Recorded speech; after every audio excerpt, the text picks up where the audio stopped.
오늘 수요 찬양 예배 말씀 사사기 18장 14절부터 마지막 31절까지 말씀입니다. 지난 시간에 이어서 왕이 없을 때의 모습 두 번째 함께 공부하도록 하겠습니다. 본문 먼저 읽으시고 함께 말씀 들으시면 좋겠습니다.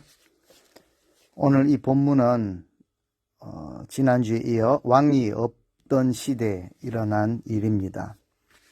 미가라는 한 집안의 이야기이지만 이것이 그 시대 민족 전체가 어떠했는가라는 것을 보여줍니다. 앞에 그 12명의 사사들이 등장할 때마다 특징이 있었죠. 백성들은 자기 소견에 옳은 대로 행하였다라는 특징을 보여주셨는데 이것은 자기 주관이 뚜렷하다라는 표현이 아니라 바로 하나님을 왕으로 인정하지 않는 불신앙이다라는 것을 드러내는 표현입니다.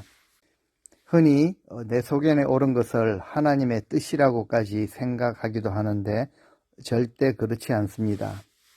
오히려 하나님을 진정한 주권자로 인정하지 못하는 불신앙이 됩니다.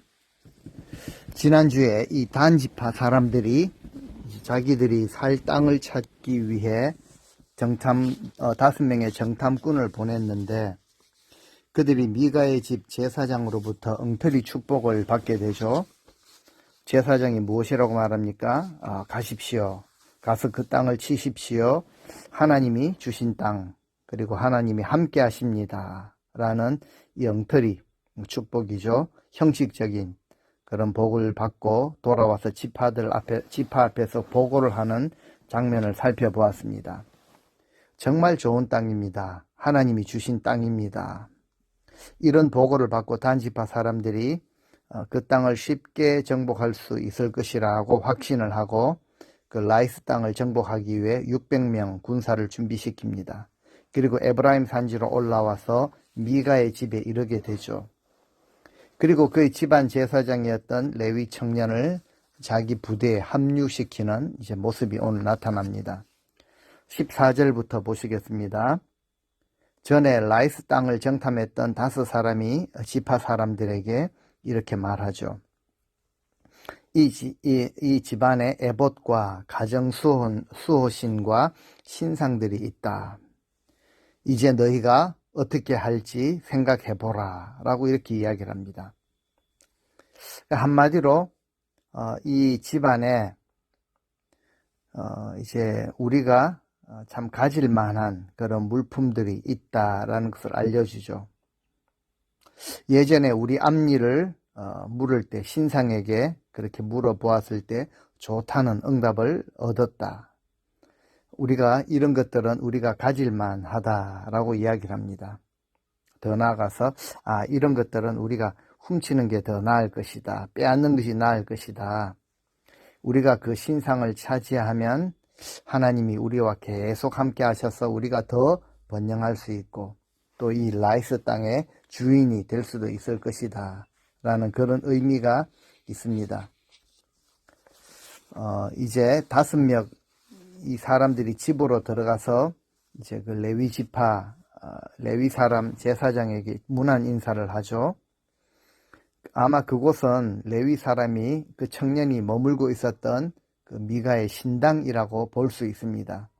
거기에 에봇과 드라빔이 거기에 있었기 때문에 탈취할 수가 있었던 것이죠. 그리고 16절에 보면은 단 자손 600명은 무장을 하고 그 집 문 앞에 서 있습니다. 17절에 이 5명의 정탐꾼들이 들어가서 이제 신상과 에봇, 드라빔을 탈취하는 동안 이 레위 제사장은 600명의 군사들과 함께 문 앞에 서 있었다라고 기록합니다. 이들의 모습은 강도 때를 연상하게 합니다. 군인들은 이 정탐꾼들이 미가의 집에 들어가 목적을 달성하고 나올 때까지 주변을 지키고 서 있습니다. 18절에 그것을 본 이 레위 청년 제사장이 그들에게 묻습니다. 아니, 당신들 지금 무슨 짓을 합니까? 이것은 믿음을 지키기 위한 반응이 아니라 그저 주인의 물건을 훔치는 행위에 대한 참 이렇게 도의적인 반응을 보이는 것이죠. 5명의 정탐꾼들은 예전에 땅을 정탐하러 왔을 때 미가의 집에 묵으면서 신세를 졌고 은혜를 입었는데 지금은 그 은혜를 악으로 갚고 있습니다. 무슨 짓을 합니까? 라고 따지자 19절에 그들이 그 청년에게 말하죠. 조용히 해라. 우리와 함께 가서 우리의 어른, 우리의 자문관과 우리의 제사장이 되어달라. 네가 지금 한 집의 제사장 되는 것과 이스라엘의 한 지파의 제사장이 되는 것 중에 어느 것이 낫겠느냐라고 묻고 있습니다. 한 집안의 제사장과 한 지파의 제사장 둘 중에 어느 것이 낫겠느냐라고 하면서 이 돈과 명예로 유혹을 하죠. 떠돌이 신세였던 레위 청년에게 한 지파의 제사장이 되어달라라는 좀 파격적인 조건을 제시합니다. 어느 것이 낫겠느냐? 이것은 엄청난 유혹이죠.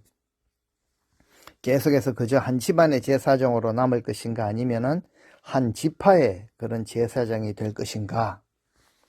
회사로 보자면 승진의 기회를 주겠다는 것입니다. 사업하는 사람 입장으로서는 더 확장할 수 있는 기회를 주겠다. 군대 용어로는 진급할 수 있는 기회. 영어로 보면 프로모션이라고 하죠. 세상 말로 하자면은 업그레이드 시켜주겠다라는 것입니다. 굳이 믿음의 용어로 말하자면 네 앞에 시온의 대로를 열어주겠다. 한마디로 말하면 성공의 문을 열어주겠다라는 표현입니다. 지금 네가 받고 있는 그런 대우보다 훨씬 더 좋은 대우를 해주겠다. 그냥 한 가정의 제사장으로 일하는 것보다 한 지파의 제사장이 되는 것, 더욱 명예로운 일이 아니겠는가?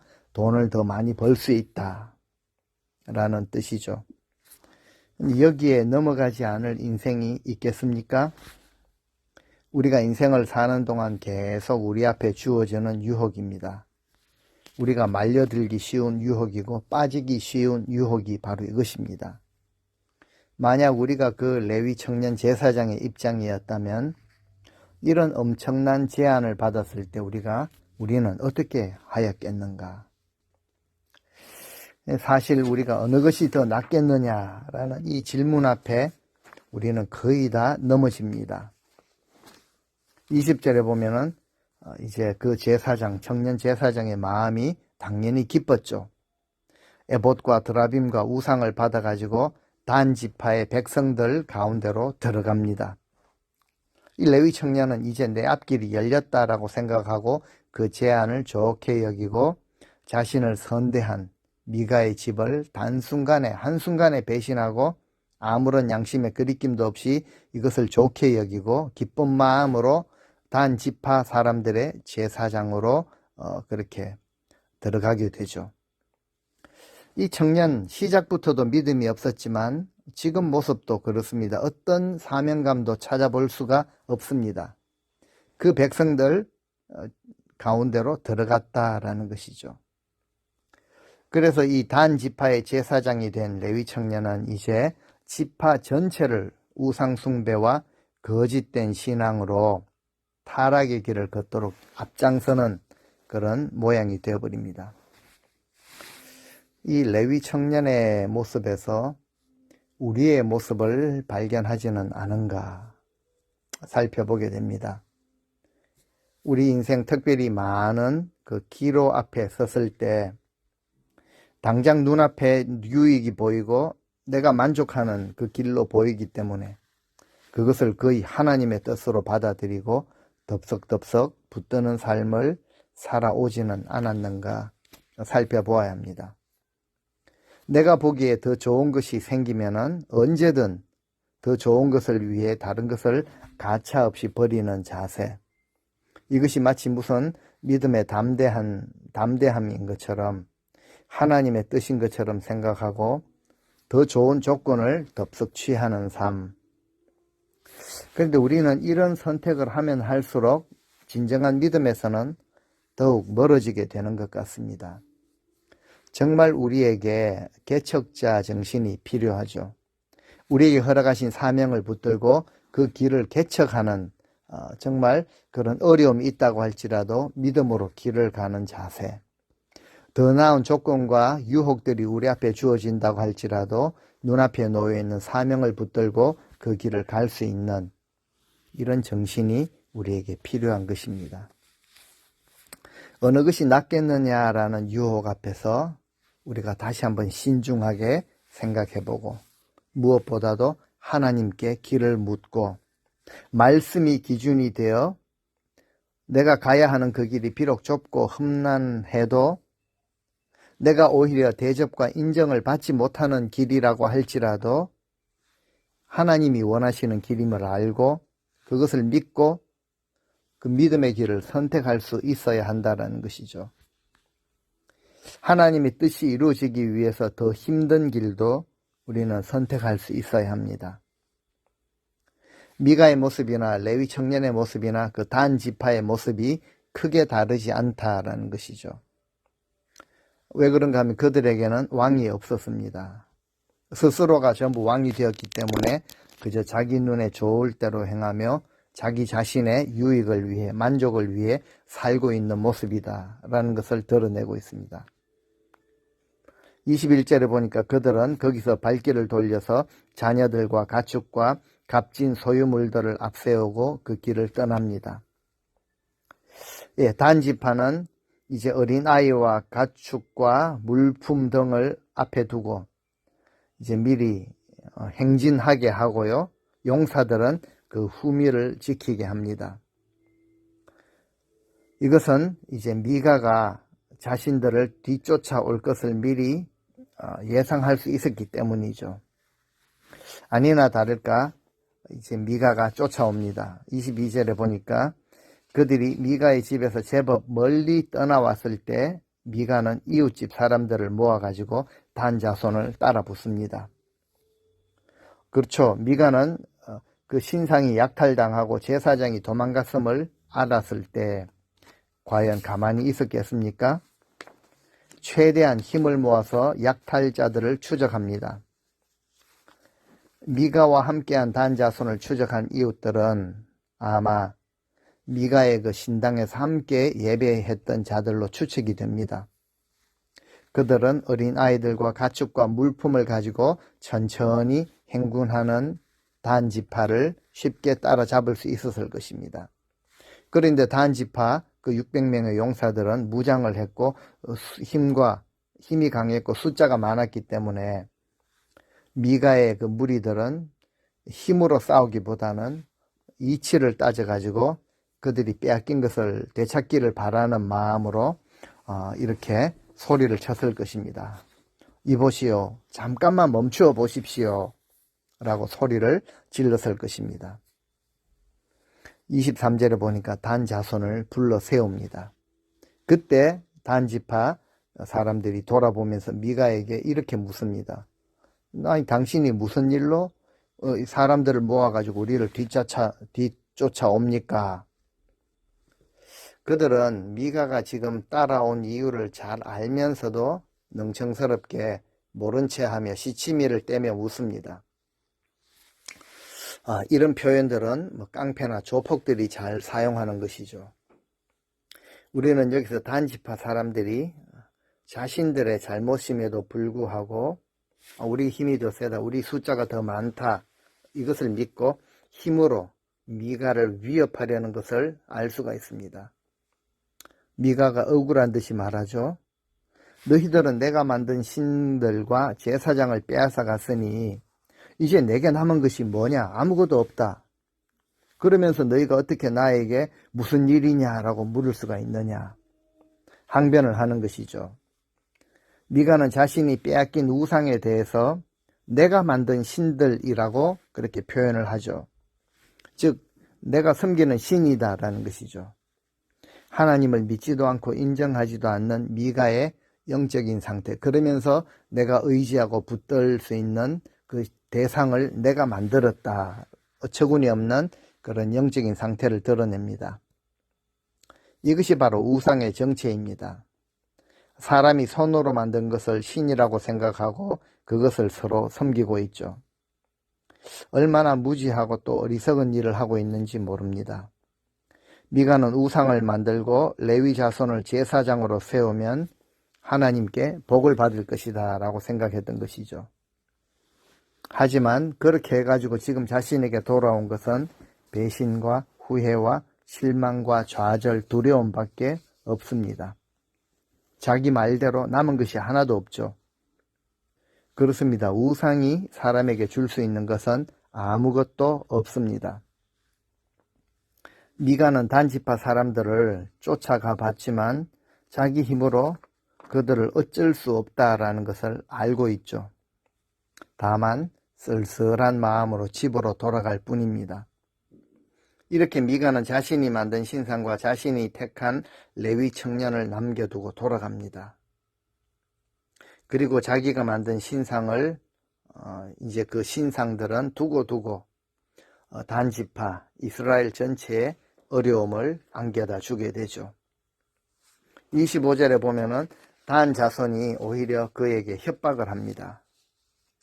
네 목소리를 우리에게 들리지 말게 해라. 그렇지 않으면 분노한 자들이 너희를 쳐가지고 너희 생명과 너희 가족의 생명을 빼앗을 것이다. 그렇죠. 깡패나 조폭들이나 하는 말입니다. 너 숨쉬기 싫냐? 숨쉬고 싶으면 조용히 입 닥치고 있어라. 이런 생명의 위협을 하죠. 26절에 그리고 자기 길을 떠납니다.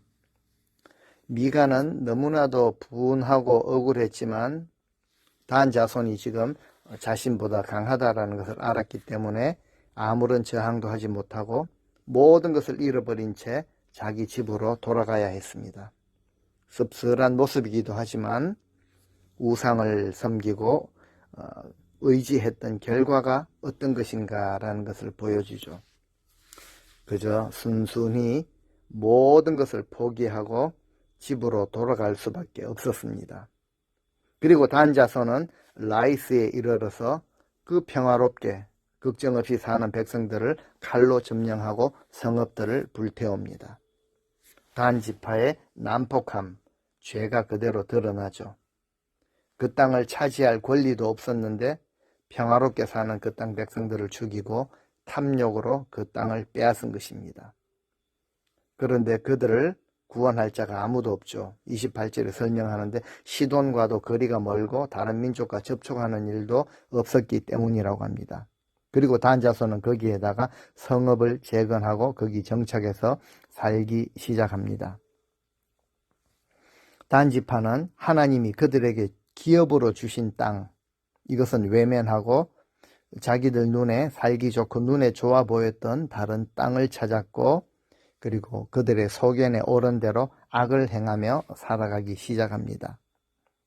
새로 발견한 땅으로 이주한 이유는 바로 하나님의 능력을 의지하지 않고도 사명 같은 것은 감당하지 않아도 손쉽게 우리 힘으로 우리 능력으로 무언가 얻을 수 있는 땅이었기 때문이었습니다. 29절에 이렇게 설명합니다. 그 성읍은 원래 이름은 라이스였는데 그들 조상 단의 이름을 따가지고 그 성읍을 단이라고 고쳤다라고 기록을 하죠. 그래서 단 지파가 그 라이스를 점령하고 이름을 바꾼 후부터 성경에서는 이스라엘의 영토를 표시할 때 단에서 브엘세바에 이르기까지라고 표현을 하는 것이죠. 최북단 지역을 의미하는 것입니다. 30절 단 자손이 거기에 자기들을 위해 신상을 세우고 이제 범죄를 하기 시작합니다. 우상을 자기 신으로 삼았다라는 것이죠. 그리고 그곳을 자신들을 위한 예배의 자리로 만들어 버립니다. 하나님이 계시지 않는 곳인데 그 자리에 도둑질한 우상을 세워놓고 하나님의 이름을 부르기 시작합니다. 거기서 하나님을 예배하겠다라고 하고 있죠. 그리고 이 일을 위해 레위 청년을 제사장으로 세우는데 충격적인 사실이 30절에 드러납니다.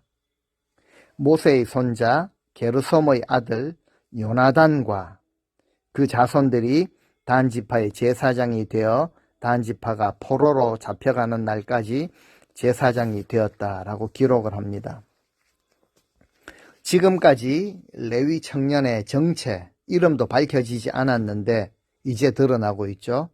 그 이름이 바로 요나단이라고 하십니다. 아버지는 게르솜이고 할아버지가 바로 모세입니다. 하나님이 미워하시는 죄악을 범하고 있는 이 레위 청년은 다름이 아니라 모세의 손자였던 것이죠. 모세가 누구입니까? 하나님으로부터 율법을 받았고 이스라엘 백성들을 애굽으로부터 끌어내어 약속의 땅으로 인도했던 하나님의 신실한 종이었던 모세. 그런데 그 손자는 미가 집안의 제사장이 되었다가 단 지파의 제사장으로 승진을 했고 자기 마음대로 자기 좋을 대로 예배를 인도하는 엉터리 제사장이 되어버렸습니다. 백성 전체를 타락으로 인도하고 있습니다. 헛된 예배를 드리는 거짓 제사장이 되어버린 것이죠. 그리고 단이라고 이름을 붙인 그것도 앞으로도 계속 이스라엘의 우상 숭배를 주도하는 곳이 되어버립니다.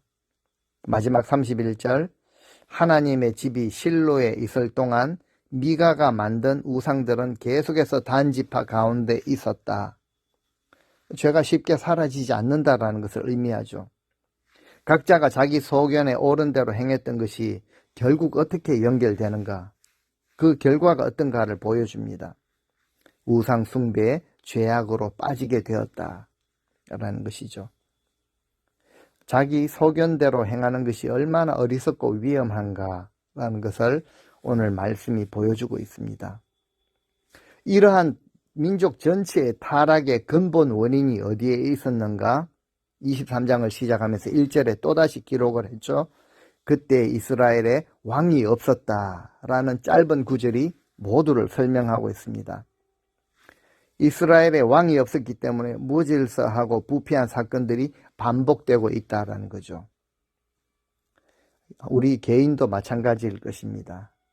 진정한 왕이 되시는 하나님이 우리를 다스리고 주도하지 않으시면은 내면의 질서가 다 무너지죠.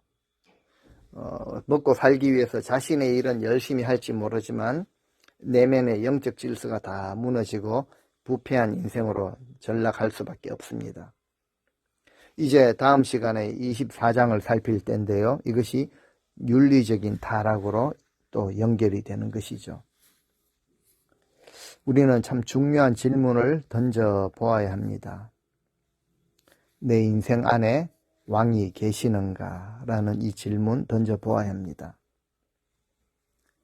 그 계시는 왕께서 우리 인생에, 내 인생에 결정권을 얼마나 가지고 계시는가? 멀리 돌아보지 않아도 최근에 행했던 일들을 돌아볼 때 주인 되시는 왕께서 원하시는 대로 내가 결정을 그렇게 내렸는가? 아니면 일단은 내 경험, 여러 가지 내 소견을 바탕으로 내가 만족이 되는 방향으로 결정을 내렸는가? 라는 것을 살펴보아야 합니다. 혹시라도 왕은 어떤 결정권도 없으셨고 모든 일에 내가 주인이 되어 내가 원하는 대로 결정을 내려왔는가? 어느 시대건 누구든 하나님을 왕으로 모시지 않는 인생은 무질서와 부패, 타락에서 벗어날 수 없습니다. 하나님을 왕으로 모시지 않으면 죄의 본성을 지니고 있는 인간이 주인이 되어버립니다. 그런데 어렵고 힘들어도 내 주권을 내려놓아야 하기 때문에 이것은 어려운 정도가 아니라 때로는 고통이 따릅니다.